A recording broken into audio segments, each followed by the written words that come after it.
Good morning. Ngasi ningtokaba numit ko. Ningtokaba numit se ningtokaba numit ki card ki message petang yeng ngase ko. Ningtokaba numit number ahamba to ko number se 47 lere color dana angoba gumba kai gumba dumai sina bibe ai ko hadi Monday numit se aduga ina chak thongba da kinoma sum hapo kai na haina ko sangom chamas amani khangde sangom mahi ni ko powder nate ko mahi gumba sangom anoba lera gadi sangom anoba da leitre na khala se ba ata di hadi chini gumba kai gumba dumai maru amani gumba ko khoina cheng chuba da kai da dumai thada bi ba ko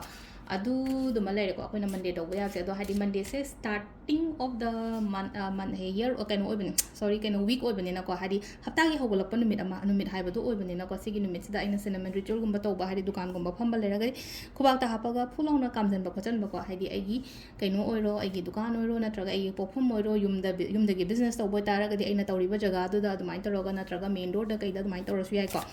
aduduna kano akoina sum mandi tawba ya bakra malere ko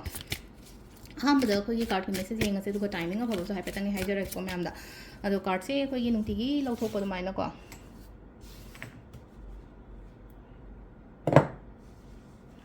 sidagi 3 cards khatang lauthose ko card number 1 card number 2 card number 3 ko ahamba ani suba ahum suba ko ahamba khanba nga yengase ko ahamba khanba ina kai laki habden ko first card se lai se tabak loy bagum bo ko ngasi se aina na hangi kuina torok thaba inga ama lotion da na ga leiga haraga di ko hadi sigi poche ngasi gi numit se loin lotion na ba yasan na ba khotan na ba kaina hadi pot ama tanai ga khala je tanari pot ngasi je phangba oiba aingon da oijaba oi thakpa hai tar ko mai tor phai ko yamna success oiba achievement gumba harasine ngosi da ko hadi mai pak pa mangol oiba aingon da phangjaba khochaba du mai tor ga lei ko hadi adagi chatpa khotpa adum ba su khara dum piri ko adu na hadi overall ahamba gi laiba card yamna positive oina lai ko hadi aingon da phangba lakpa changakpa na ngai kuina ko honara leiba lotion da na ga leiba pot hasne ko adugi pot na am do hadi lotion lakpa ko chala ko enter lei ko sisina ko gi number card number 1 ko khan bangai ko card number 2 ko card number 2 sina kitang isa sita ko kaino oina leire ko ngasi gi oina hairaga di ko puning nusiba khotpa dumai tar feel tawba yai ko puning nusiba hairag emotionally down oiba kaino mana tra kaino ma wahai amade mi mana kaino hairi ena khala seba aduduna puning gum nusiba khotpa dumai na katang oiba yai ko adu kemta khan gano hairi adugi nuai taba ko taba mam do isa dagi chalhallo chalhanba hairaga di ngasai fear harasne ko akiba je ko release to holo bisa dagi hairi ngatang ga min meditate ka taraga phamma kan